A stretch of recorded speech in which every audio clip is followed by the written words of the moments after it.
Welcome to The Faithful Steward. This is a podcast all about sharing biblical wisdom and practical insights in order to help church leaders pursue and teach financial freedom as part of Christian discipleship. We believe this is a spiritual conversation, and this is a place where the church needs to lead the way in order to move our communities forward in how we steward God's resources. I'm your host, James Lenhoff, and I am so passionate about this conversation and helping leaders have the confidence to step into it. We believe that if we help people thrive financially and grow spiritually, it changes everything. And I am so excited to join you on this journey.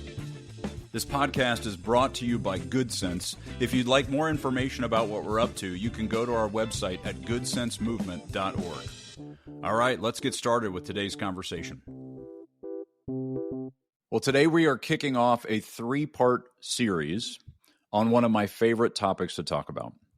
We're going to talk about how to teach kids about money. And I know we've touched on this in the podcast in little bits and pieces so far, but I really want us to dive deep here. We get a lot of requests about this topic. It's a really important task for us as parents, as leaders, to impart wisdom into the next generation. Help them to understand a biblical framework for how to steward God's resources. It is one of our most important challenges because we need to be able to raise our kids up, as Scripture tells us, in the way that they should go. Prepare them for their future, and this is a really important part of their future. And a lot of times parents will disqualify themselves. They will kind of hit the eject button when it comes to the topic of money, mostly because they know they've made their own mistakes and they don't feel like they're in a position where they have anything to offer.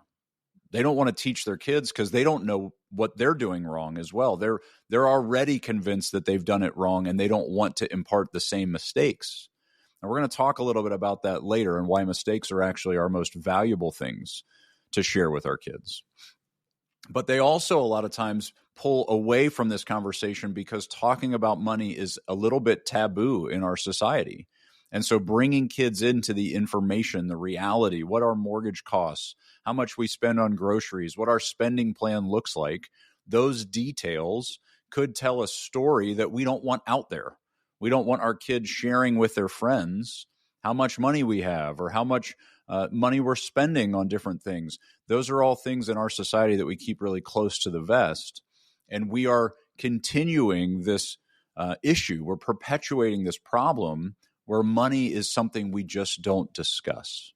And that is a big mistake because our kids are going to learn something about money from somewhere. And if we don't take control of that conversation and make sure we're leading it, we're driving it, they're going to pick up an understanding of what's important around money and what they need to do and how they need to prioritize things in a way that is absolutely against a biblical worldview of stewardship. They'll end up falling into an ownership mindset by default because that's the world we live in. The society that we inhabit is built on ownership, and the kingdom of God is built on stewardship. And if we don't impart that to them, they will not get it. Jesus makes it very clear that the chief rival for love and loyalty and followership, apprenticeship to Jesus, is a love and a priority of money. You cannot serve both God and mammon. He makes very clear you have to pick one. And if we are not establishing early on in our children's experience this idea of stewardship, they will end up choosing mammon by default because it is what the world is serving. Let's just start by kind of level setting. What do we need to make sure we impart to our kids?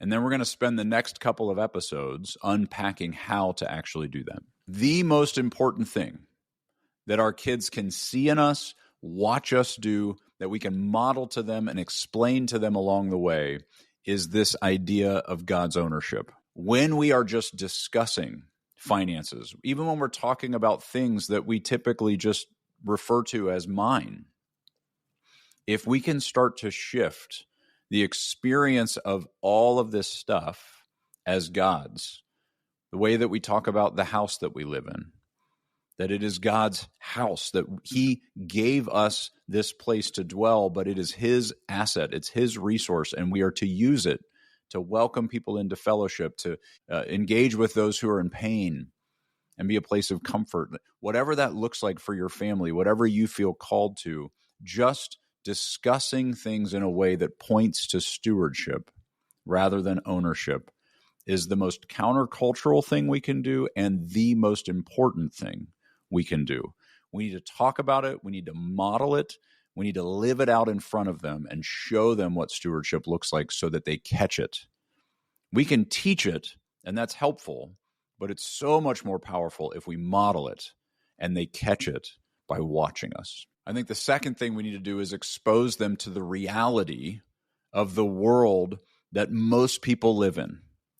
If you are in a situation where you are comfortable, where you have enough, maybe even an abundance, we need to expose our family to those who are in pain, who are struggling, who are in situations that are much more difficult than ours, so they can start to understand the world does not live the way we live. For our family, that looked like taking our kids back when we were able to down to Haiti on mission trips in order to engage and work down there and see that this is what people are experiencing. We are unbelievably fortunate. And so if we hoard it, if we even have the thought that we deserve to keep it, that we are entitled to it, it breaks all of our ability to step into faithful stewardship. And it's really hard to catch a vision for that if you just assume that everyone is in the same boat that you are. If you start from the assumption that everybody is as comfortable as you are, everybody has as much confidence and security as you have, everyone out there is living as well as we are or better, then you start to foster in them this sense of comparison, this sense of hoarding and wanting to secure more and more in order to continue to climb, because they assume everybody else has at least what we have and we just need to keep getting ahead. Even as kids, we can start to tell ourselves stories that break our ability to stay generous, stories that sound like entitlement or scarcity. Those are the things that turn us away from faithful stewardship. And so we need to expose our families to the realities of the challenges that people are living in so that we can face those things with compassion and a heart to share our incredible unmerited favor generously from an abundant heart rather than a heart that is wound up in fighting for more and hoarding and scrapping for scarce resources. Thirdly, I think we need to stop hiding mistakes. One of the things that has been the most valuable tool for me to share with my kids over their growing experience of money has been my own mistakes with money. When we hide those things, they assume we never make mistakes. They assume we are perfect. And when they make their own mistake, they feel deep senses of shame. And so what I have always wanted to do, and what I highly recommend, is that when we see one of our children making a financial mistake, or maybe they just realized that this thing that they bought was a piece of junk and they wasted their money on it, I am coming in whenever I get that chance to share a story of my own experience with that same failure. We need to humanize ourselves. I think a lot of times parents want to be seen as superhuman. We always have the right answer. We know everything. We're fully capable. And it actually works against us.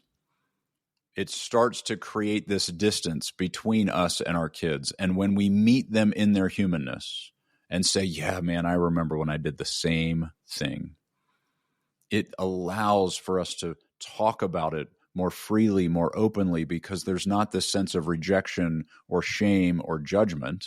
There's actually an invitation to shared learning. And so we need to put our failures on display. I tell my kids all the time, failure is not the opposite of success. It's the process of it. We need to make mistakes. It's part of the deal. And so when we make mistakes as leaders, as Parents, we tend to want to hide them because it somehow discredits us. But I think when we actually put them on display, show them off, it makes us more credible, more believable, more relatable. And so don't hide these mistakes. If you have a history of credit card challenges in your family, talk about that. Don't hide it. It also helps your kids, by the way, to understand why you can't buy the new shoes that just came out or the new clothes that they want, because you are in trouble. You're struggling with things. It helps them to be on your same team rather than fighting over whether or not we should buy this thing without any perspective of why. We need to engage in these conversations and put those kinds of mistakes on display. It is the best teacher that we can offer to the next generation. The wisdom of shared experience, of past failures, is a gift. It's not something to hide and withhold from your kids. A question I get often whenever I talk about sharing mistakes with your kids is, how much information should we share?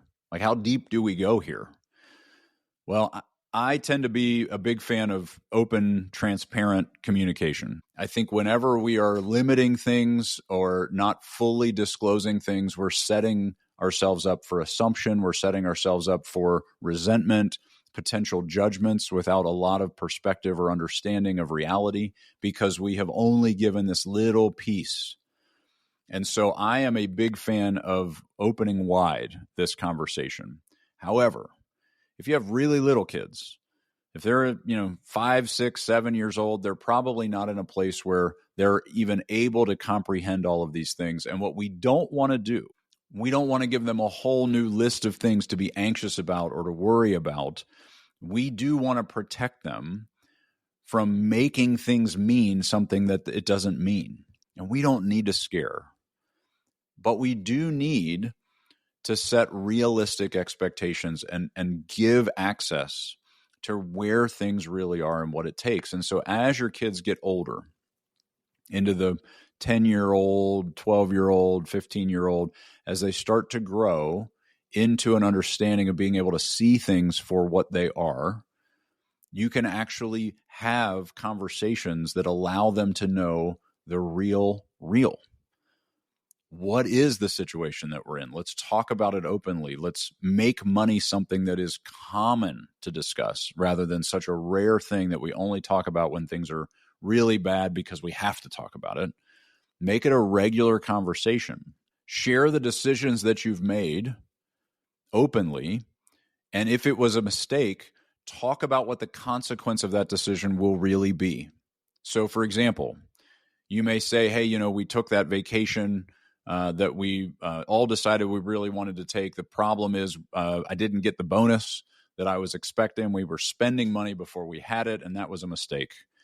And so the consequence of that, even though we had this great vacation, the consequence now is we need to do this, or we need to change that, or we're not going to take this second vacation we were planning on. It's not going to be as lavish because we need to make up for the mistake that we made because this money I was counting on didn't come through. Maybe you found out, for example, that something that you financed with 0% interest had some retroactive interest clause. And so this thing that you thought was free, now you're paying this big extra interest cost that you didn't pay attention to, didn't read the fine print, didn't even fully understand what you were getting into. Don't hide that from your kids. Put that out there. We all need to know how this stuff works. That's a great example of a situation I see all the time where people are shocked. They thought they had 12 months same as cash, but then on day 12 month and 1, right, as soon as they click over that window, it goes all the way back and charges them the full interest cost as if they had been owing it all along, and they didn't know that's how that worked. Well, if you don't let your kids in on what just happened, they don't know how that works either. And so it's so important for you to put those things on display and walk through the details, but make sure the consequences of that decision are realistic. In other words, don't say, hey, because I did this and we have this extra interest cost that I wasn't anticipating, we're never going to be able to have fun. We're never taking another vacation. We're going to have to sell the house. Don't create exaggerated consequences.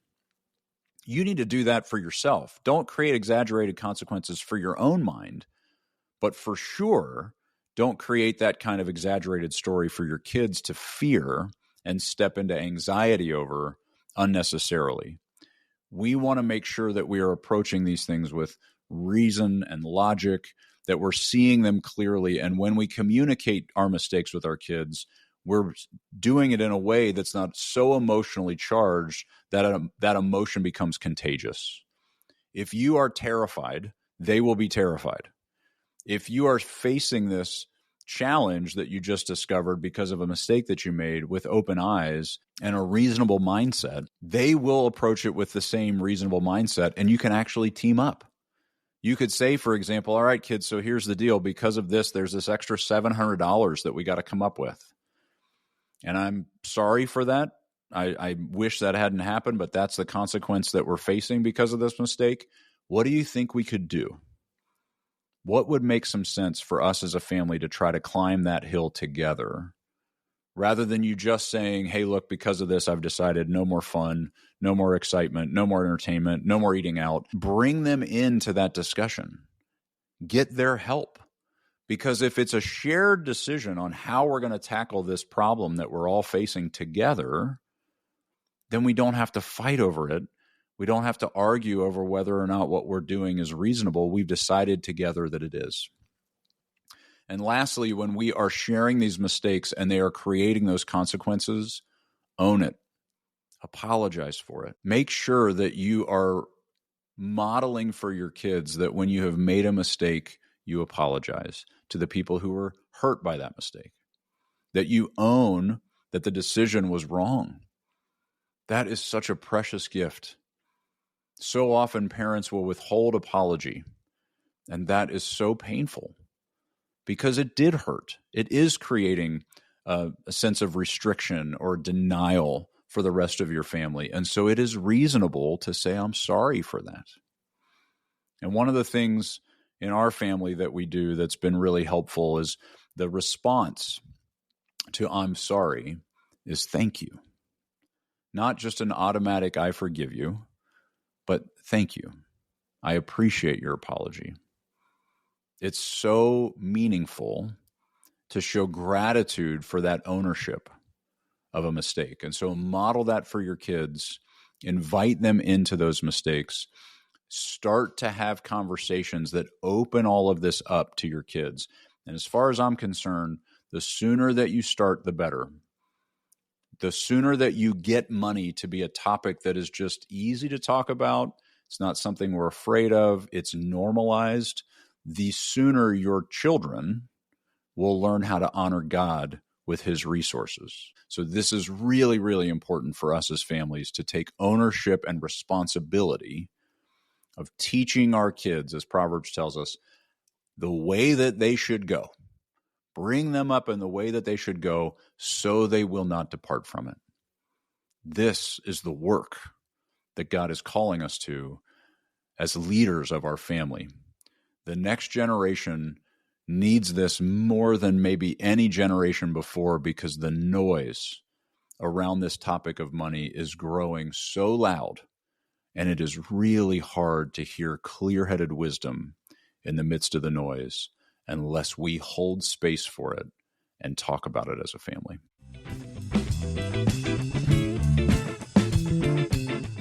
Well, thank you so much for listening to the Faithful Steward podcast. Be sure to check out the show notes for links and other information that we mentioned in today's episode.